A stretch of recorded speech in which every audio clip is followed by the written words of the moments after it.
Bonjour et bienvenue à votre émission sportive régionale Sport Neuf Laval. Émission qui met de l'avant les jeunes sportifs lavallois et qui aborde le sport différemment. Cette semaine, on reçoit Sarah Desfoucault, membre du Club Synchro Laval, qui pratique la nage synchronisée depuis près de 12 ans. On discute avec elle parfois des sacrifices et des choix, parfois rendus nécessaires pour progresser à l'intérieur de son sport. On regarde aussi la différence entre une performance individuelle et une performance d'équipe. Et j'aborderai aussi avec elle la différence entre la performance sportive et le spectacle sportif. J'irai chercher les opinions et les commentaires de mes experts sur les mêmes sujets, Thierry, Maryse et Anne-Marie. Et bien sûr, on vous garde à l'affût des plus récentes nouvelles sportives à Laval. C'est le programme pour la journée. Nous sommes prêts. Êtes-vous prêts? On lance ça maintenant.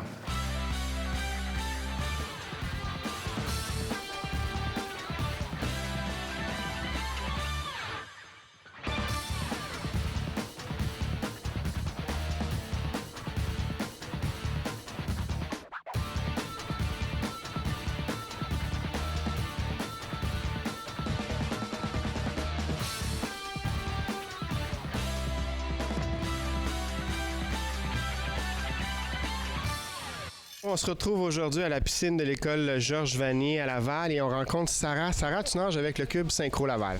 Oui, je nage avec Synchro Laval. Ça fait 3 ans à peu près. Ouais. Donc, ça fait 3 ans que tu es ici avec le club, mais ça fait combien de temps que tu nages ou que tu pratiques ce sport-là? En fait, j'ai commencé, j'avais 6 ans. Puis c'est là que j'ai commencé à nager. Puis depuis ce temps-là, j'ai jamais arrêté. Okay. Là, t'es âgé de quel âge maintenant? Là, j'ai 17 ans. Okay, donc un gros 11 ans. Donc ça fait près de 12 ans que tu pratiques ton sport. Tu nageais ailleurs, j'imagine, avant de venir nager au club? Oui, c'est ça. Avant, je nageais à Gatineau. Puis là, j'ai décidé à 14 ans de venir faire mon sport élite. Fait que je suis déménagée à Laval pour faire le sport élite puis participer au niveau national. Donc, ton déménagement était principalement motivé par une volonté de progresser un petit peu plus au niveau de ton sport, c'est ça? Oui, c'est ça. Dans le fond, je voulais faire mon sport élite, ça veut dire m'entraîner plus, puis je voulais plus me perfectionner puis compétitionner dans un niveau national, tandis que si t'es pas élite, dans le fond, c'est provincial. Okay. Donc, c'est faire d'autres compétitions aussi, j'imagine. Tu parles de s'entraîner plus. On parle de quoi comme différence au niveau d'heure? Quand que je compétitionnais au niveau provincial, je m'entraînais peut-être 2-3 heures par jour, puis comme 4 fois semaine. Là, c'est 5 fois par semaine, 5 heures par jour à peu près. Donc, ça a presque doublé au niveau de ton temps d'entraînement. Ouais. Donc, tu t'éloignes, tu déménages. Comment ça a eu comme répercussion au niveau peut-être, on s'ennuie-tu un peu de nos amis? Ouais. Est-ce qu'on doute un peu de nos choix, de notre décision à un moment donné? Oui, mais c'est sûr qu'au début, c'était vraiment pas facile. J'avais vraiment de la misère quand je suis déménagée ici. Je connaissais personne. J'ai vraiment personne. Fait que je me sentais seule. Je m'ennuyais de ma famille, de mes amis. Mais je me disais que je faisais ça pour m'améliorer dans mon sport puis que je voulais vraiment aller loin. Fait que ça me motivait à rester. Donc, la motivation était importante. Puis, au niveau de ta résidence, est-ce que tu étais en famille d'accueil, j'imagine? Oui. En fait, la première année que je suis arrivée, j'étais en famille d'accueil dans une famille. Puis une des filles qui habitait là, c'était une nageuse aussi. Okay. Fait que on se comprenait puis on s'aidait beaucoup là-dedans. Elle nageait avec toi au club à ce moment-là? Non, elle nageait... en fait, j'ai été dans son équipe puis on a nagé ensemble. Fait que dans le fond, on s'aidait beaucoup puis c'est le fun. Alors, Sarah nous dit qu'elle a fait pris des décisions, fait des choix assez jeunes, 13-14 ans, décidé de quitter la maison, s'en venir à Laval pour justement progresser, pour pouvoir performer à un autre niveau. Anne-Marie, se retrouver en quelque sorte coupée de sa famille, de son environnement qui nous amène à développer certaines habitudes. On parle au niveau de la nutrition, au niveau de la diète. Qu'est-ce que ça peut avoir comme impact au niveau du jeune? Comme tu mentionnais, c'est un gros changement pour eux autres parce que maman, papa papa faisait la nourriture. Là, ils se ramassent que soit c'est une personne qui est responsable de eux qui vont faire la nourriture, qui ne sont pas habitués d'avoir, ou ça va être eux qui vont falloir qu'ils apprennent les habiletés à faire la cuisine. Fait que déjà, en partant, pour eux, c'est un gros changement. Et ça leur apprend à devenir disciplinés puis à devenir habiles plus rapidement. Donc, ça aussi, c'est intéressant à voir, mais ils vont avoir le support. Des fois, les parents, comme dans mes rencontres, ils vont apporter des recettes pour qu'ils puissent faire les recettes de la maison, puis s'habituer à avoir des nouveaux aliments aussi. Donc, on part avec nos effets, on part avec nos linges, nos disques, nos choses, mais on part aussi avec le livre de recettes de maman. Le livre de recettes de maman pour s'habituer à manger c'est quoi qu'on a à la maison. Donc, en quelque sorte, ça démontre aussi l'importance de commencer rapidement à démontrer ou à encourager, favoriser les habiletés culinaires chez les jeunes parce que c'est quand même dans la réalité des athlètes d'avoir à peut-être quitter pour aller s'entraîner vient un moment donné où on veut aller à un autre niveau, que ce soit au niveau national, ces choses-là. Donc, c'est assez important. Oui, puis une ouverture d'esprit aussi, d'avoir une ouverture d'esprit sur des nouveaux aliments ou des nouvelles façons de faire. Parce que quand on parle de l'extérieur, des fois, la madame qui va nous aider va pas toujours cuisiner comme maman, puis des fois, elle va mettre du poivron. Peut-être qu'on n'aime pas vraiment ça, donc il faut s'habituer à ce nouveau goût-là. Exactement, ça aussi. Donc, tu parlais, Marie, tu me disais hors caméra que tu avais justement eu l'expérience d'être famille d'accueil. Donc, c'est un peu, j'imagine, il y a cette transition-là, tant chez la famille d'accueil que chez le nouvel athlète, de se découvrir un peu, de voir, reconnaître les habitudes et les façons de faire. Oui, d'apprendre à vivre ensemble, finalement, parce que c'est sûr qu'on n'a pas justement la même éducation, pas nécessairement les mêmes habitudes. Si on parle d'un point de vue un peu plus technique, juste les habitudes par rapport au sommeil, au devoir le soir, tout ce qui se fait un peu plus à la maison, parce qu'on est à l'entraînement, ça va, c'est quelque chose qu'on connaît peut-être un peu mieux, mais là, les habitudes de vie communes à la maison, ça devient un bon défi. Le sommeil, je pense que c'est une chose super importante qui est souvent beaucoup bouleversée avec l'arrivée dans une nouvelle famille d'accueil. Puis c'est là aussi que les craintes viennent un petit peu plus quand vient l'heure d'aller se coucher le soir. Donc, pour l'avoir vécu, je pense que le plus important, c'est vraiment de bien communiquer là-dedans, d'essayer d'échanger puis de ne pas avoir peur de dire ce qui fonctionne bien, ce qui ne fonctionne pas bien, des deux côtés, finalement. T'sais. J'imagine aussi, Thierry, par rapport au traitement ou la réhabilitation, souvent l'isolement, l'éloignement du fait que papa, maman ne sont pas là ou que j'ai pas les amis sur lesquels m'appuyer, ça peut avoir un impact, j'imagine, aussi au niveau des traitements. C'est sûr que ça a un impact. On a parlé de nutrition, on a parlé de sommeil. C'est toutes des choses très importantes dans la récupération. À ce moment-là, c'est un petit défi de plus. Il faut pouvoir dealer un peu avec ça parce que la récupération peut être un peu plus longue. Il faut juste s'assurer que le jeune prenne plus de responsabilités à ce moment-là, qu'il fasse bien ses exercices. Dernièrement, dans la dernière émission, on parlait d'exercices à la maison. On peut demander de l'aide au niveau des parents pour s'assurer que les exercices sont faits, mais qu'ils sont bien faits aussi. Là, des fois, c'est plus ou moins possible. Oui, souvent, les familles d'accueil sont là pour aider, mais des fois, c'est pas toujours possible la relation n'est pas la même à ce moment-là. Exactement. Donc, ça reste quand même des décisions qui peuvent apporter pas des lourdes conséquences, mais avoir un choix important, mais dans la progression sportive qui nous amène à vivre des belles expériences aussi. Tout à fait.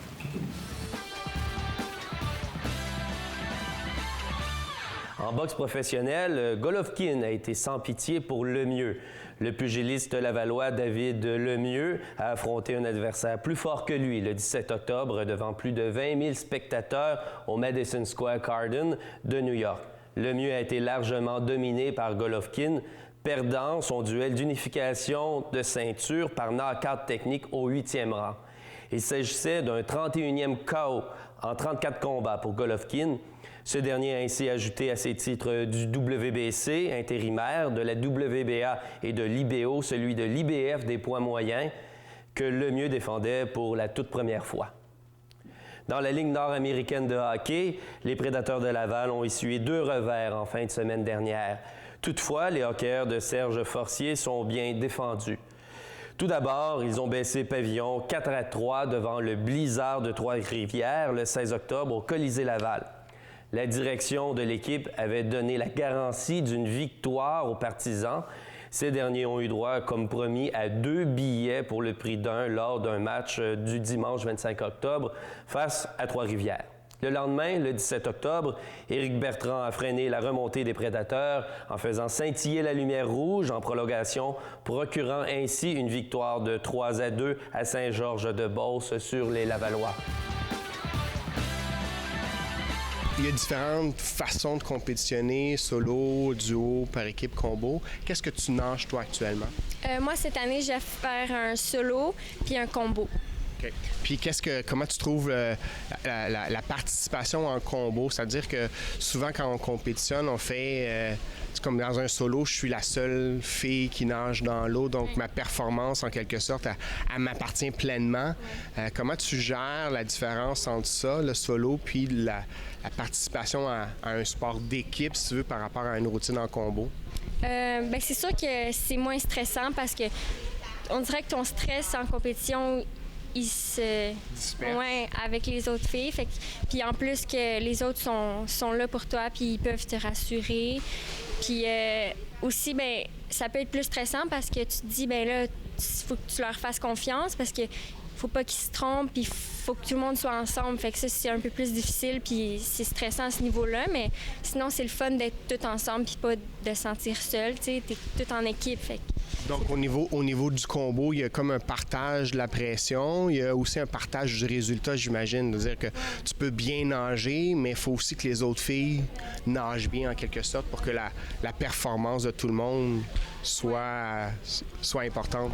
Oui, c'est ça. Bien, faut que tu aies une certaine confiance avec ton équipe, mais on s'entraîne tellement que c'est difficile, comme rendu en compétition, de se tromper, mais ça peut toujours arriver comme si on a un manque de concentration, mais...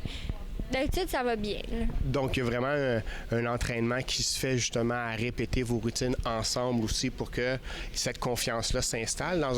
Dans un combo, vous passez peut-être combien de temps à le travailler avant de le compétitionner?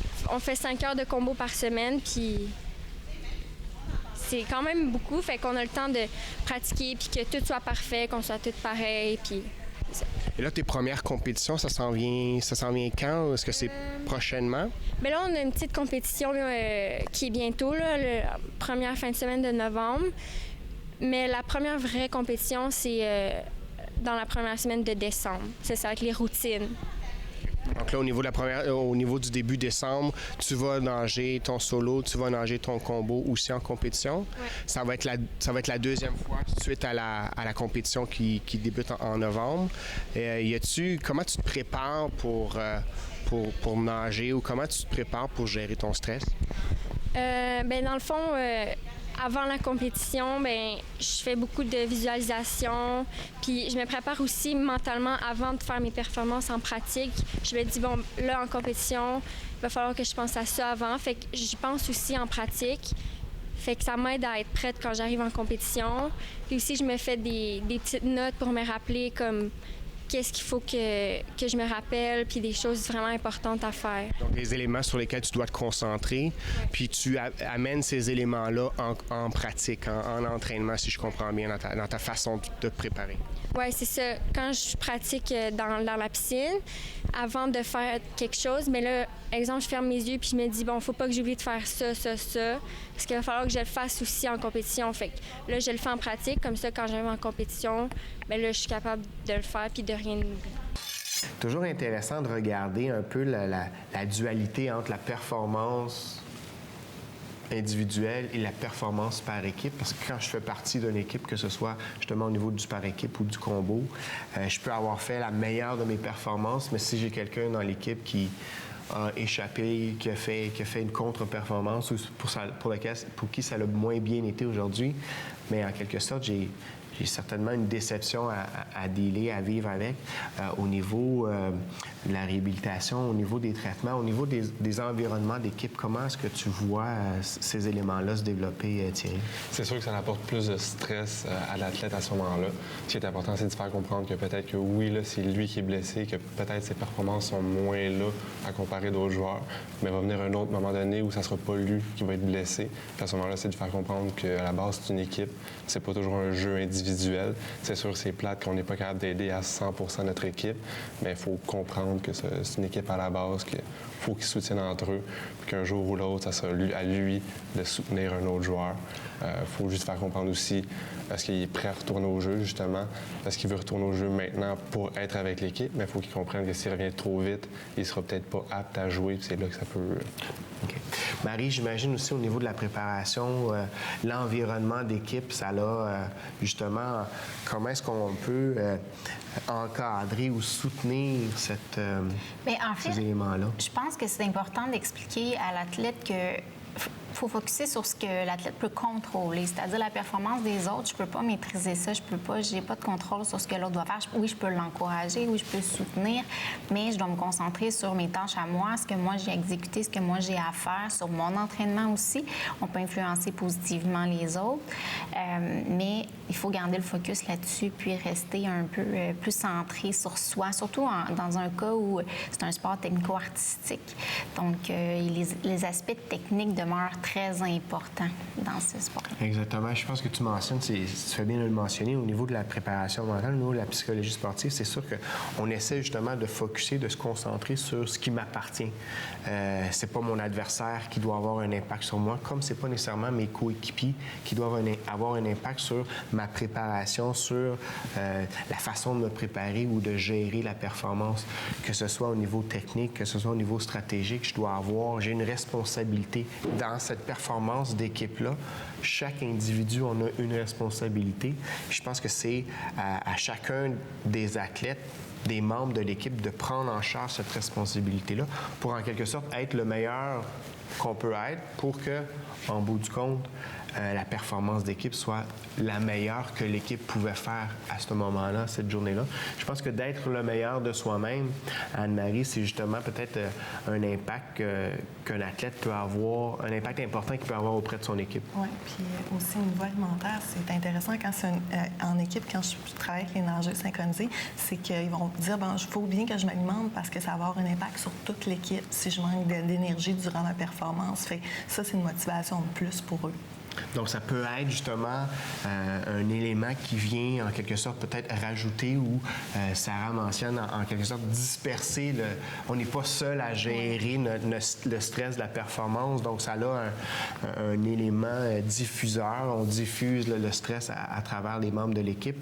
Mais c'est justement, si on fait ce partage-là, c'est être conscient, en quelque sorte, que tout le monde a à se soutenir puis à être le meilleur athlète qu'il a à être pour que la performance de l'équipe soit la plus efficace. Je pense que c'est prendre en charge chacun nos responsabilités, comme tu dis, se concentrer sur ce que nous, on a pour qu'ensuite, on puisse amener la performance de l'équipe à un autre niveau. Sarah, la nage synchronisée, c'est un sport qui est artistique. On demande un effort physique, mais aussi on demande une certaine grâce. On demande à être fluide, à être flexible. Comment est-ce que tu arrives?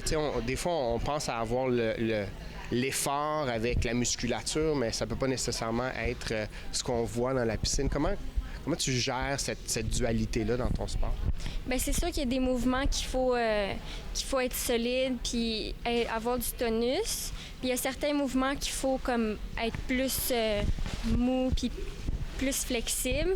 Fait que c'est sûr que c'est difficile de contrôler ça, mais dans le fond, dans certains mouvements, on se dit OK, là, il faut qu'on soit solide. Puis il y a un autre mouvement, là, c'est plus relax, puis il faut utiliser notre flexibilité. Fait que c'est ça. Dans le fond, c'est plus comme on se dit OK, on fait ça, puis c'est comme ça qu'on est capable de... Puis il y a aussi un élément de... C'est un sport qui est jugé, hein? C'est un sport que... Donc la critique, elle vient pas nécessairement de soi, mais elle va venir d'un juge, elle va venir d'un panel de juges. Donc il y a aussi cette préoccupation-là, j'imagine, ça rajoute un peu à la difficulté du sport parce que, comme je disais, tu veux avoir l'air forte, mais tu veux pas être trop musclé. Tu es essoufflé, mais il faut que tu souris puis que ça a l'air facile. Comment tu gères tout ça? Mais c'est ça, c'est sûr que quand on s'entraîne, on se dit comme il faut se pratiquer avant pour que ça ait l'air facile, tu sais. Comme, tu sais, oui, on est essoufflé, on a mal, mais il faut quand même garder le sourire, puis il faut quand même que ça ait l'air facile, puis qu'on a l'air de s'amuser. Mais dans le fond, on s'amuse pas vraiment, on a vraiment mal.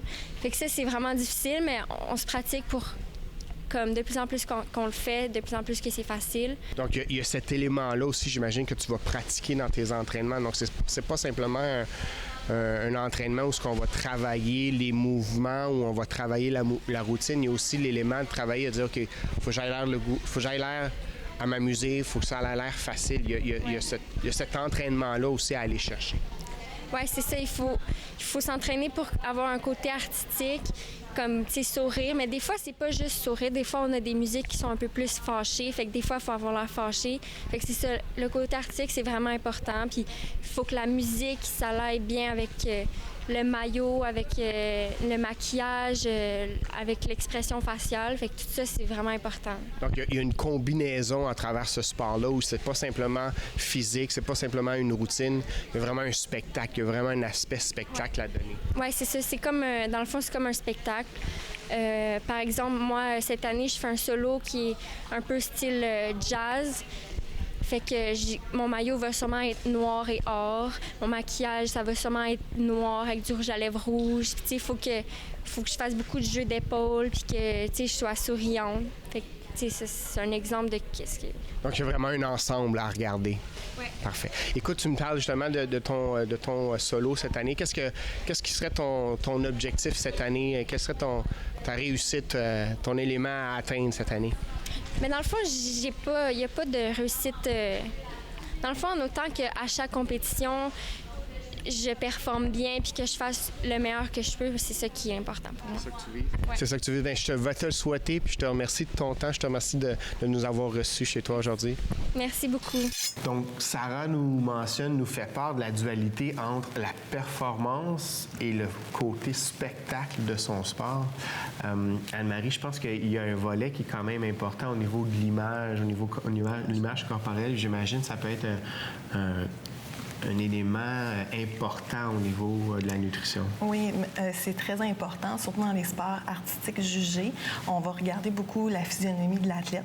Donc, pour les athlètes, il faut qu'ils vont au-delà de ça, donc savoir s'alimenter sans avoir tombé sur le trouble alimentaire pour pouvoir atteindre les standards. Parce qu'on va pas se le cacher, mais en âge synchronisé, en combo, il faut que les filles se ressemblent au niveau apparence, pas au niveau du poids, ça c'est important. Puis c'est ça qu'on va travailler avec les filles pour leur dire, c'est vraiment plus au niveau de l'apparence, puis pour atteindre ça, ça va être avec une bonne alimentation et non un trouble alimentaire en tant que tel.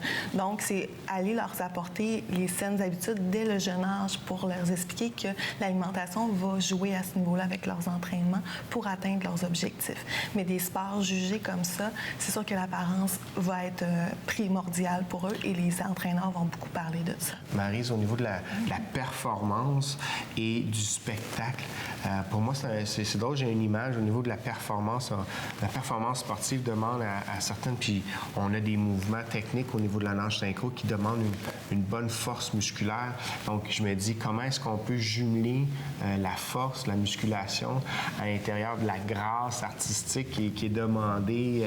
Puis j'ai aussi une image au niveau de la gymnastique qui est aussi pour moi, la nage synchronisée, c'est la gymnastique dans l'eau, en quelque sorte. Donc, comment est-ce qu'on peut faire pour jumeler ou combiner ces deux éléments-là? Bien, en fait, c'est toujours une question d'équilibre. Il faut bien comprendre comment on va analyser la tâche pour s'assurer qu'on va développer ce que l'athlète a besoin. Évidemment, quand l'élégance, la grâce, le côté artistique est vraiment très important, il ne faut pas en développer plus non plus. Donc, c'est une question d'équilibre. Puis en même temps, il ne faut pas oublier qu'on travaille avec des jeunes athlètes, donc il y a une partie d'éducation aussi à faire là-dessus. Donc, d'expliquer que ce sur quoi on focus en entraînement, préparation physique, c'est d'être capable d'exécuter la tâche. C'est la chose la plus importante. Donc, si on a ajusté le poids en fonction de la tâche qui est demandée, on va le faire en collaboration avec les nutritionnistes. Mais que c'est pas, je m'entraîne pas physiquement pour atteindre un côté esthétique. C'est jamais ce qui est discuté. En tout cas, moi, j'essaie de pas discuter de ça avec l'athlète. Puis moi, je prends cette responsabilité-là un petit peu sans vraiment trop mettre ça de l'avant à dire, OK, on veut obtenir telle apparence physique. On va essayer de voir comment on peut optimiser le corps de l'athlète justement pour aller le plus proche possible de ce standard-là, mais en respectant les capacités de l'athlète, en respectant la tâche aussi qui lui est demandée, puis l'aspect santé est toujours une l'aspect priorité. santé physiologique, comme j'imagine. Il y a cette préoccupation-là. Je veux dire, c'est pas nécessairement un esthétique ou un esthétisme à encourager, mais plutôt dans la performance, dans le rôle que l'athlète va avoir à jouer, puis en quelque sorte, vraiment considérer son corps comme un outil pour performer la tâche. Exactement. OK. Et j'imagine, Thierry, au niveau des traitements, au niveau des blessures, quand on est blessé, c'est encore un double défi de démontrer que finalement, ça va bien, c'est simple, je maîtrise tous mes mouvements. J'imagine qu'on a ce questionnement-là au niveau des traitements de la réhabilitation. C'est sûr que dans ce cas-ci, on parlait de nutrition tantôt. Quelqu'un qui tombe dans un trouble alimentaire, la récupération va être beaucoup plus difficile, beaucoup plus longue, surtout si on ne règle pas ce problème-là à la base. À partir de là, c'est de travailler avec justement un nutritionniste pour faire comprendre à l'athlète qu'une blessure, oui, ça peut être dû à un faux mouvement, un trauma ou quoi que ce soit, mais pour guérir, il n'y a pas juste la protection. Il y a une façon de récupérer au niveau alimentaire, des exercices à faire aussi, soit en gym ou quoi que ce soit. Ce qui est important à comprendre aussi dans des sports comme justement nage synchronisé, c'est pas nécessairement de la force qu'ils ont besoin, mais c'est du contrôle musculaire. À ce moment-là, on vient plus dans un patron de mouvement, dans une façon de faire un certain mouvement. On va travailler aussi avec les préparateurs physiques pour faire comprendre à l'athlète, mais aussi pour donner les bons exercices, pour pas tomber dans des faux patrons de mouvement puis se reblesser. Donc, en quelque sorte, pour faciliter l'effort physique. Oui, exactement. Parfait. La grande famille du hockey Delta est en deuil. François-Xavier Théberge, joueur de hockey et de soccer de Delta, est mort tragiquement le 13 octobre dernier, atteint de coups de marteau à la tête, comme on le sait. Les Panthères Midget B ont décidé de lui rendre hommage avant le match, les opposants voltigeurs de Laval-Est, à l'Arena Chomédé le 15 octobre. Les officiels, joueurs et parents ont observé une minute de silence en sa mémoire. Notons que François-Xavier était aussi arbitre au hockey Laval. Attristé par cet événement, le président du hockey mineur de Delta, Christian Lebouc, a assisté à ce vibrant hommage. Compétition mondiale, Sylvie Dufresne a remporté la médaille d'argent de la main droite dans la catégorie maître 40 à 49 ans. Au championnat mondial de tir au poignet tenu à Kuala Lumpur, en Malaisie, entre les 25 et 30 septembre. Championne du monde en 2010, Sylvie aurait bien aimé mettre la main sur la médaille d'or tant convoitée. Toutefois, l'athlète de 45 ans était fière de son parcours jusqu'à la finale face à l'Américaine Lisa Wolfe. Tennis sur terre battue. Les représentants de Laval-Couvrette ont remporté la grande finale de la Ligue de tennis des vétérans pour une 4e fois en 5 ans, le 8 septembre. Les joueurs locaux ont eu une meilleure sur la formation de Hampstead pour ainsi mettre la main sur le précieux trophée pour une 3e année consécutive. Ce circuit regroupe des joueurs de 45 ans et plus qui évoluent sur terre battue durant l'été. Depuis son entrée dans cette ligue, la formation locale exerce une domination totale sur les équipes chevronnées, parmi lesquelles on retrouve le Mont-Royal Tennis Club et le Monkland Tennis Club. Voilà pour les nouvelles du sport. Je tiens à remercier Sarah, notre invitée, de même que mes collaborateurs Thierry, Maryse et Anne-Marie. Toujours intéressant, toujours inspirant de discuter des éléments, des réalités sportives des jeunes sportifs. Je vous remercie aussi d'avoir été avec nous. Vous voulez revoir l'entrevue ou réécouter certaines parties de l'émission? Je vous invite à vous abonner à la chaîne YouTube de la Télévision de Laval. Ainsi, vous aurez accès à tous nos archives et pourrez écouter toutes les émissions souhaitées. Encore mieux, vous voulez interagir avec nous? Suivez notre fil Twitter @sport9laval, sport avec un S, et posez directement votre question à l'un de nos experts en utilisant les mots-clés « Question pour un expert ». Je vous remercie de votre présence, je vous remercie de votre écoute. Je vous invite à un prochain rendez-vous sportif. À la semaine prochaine.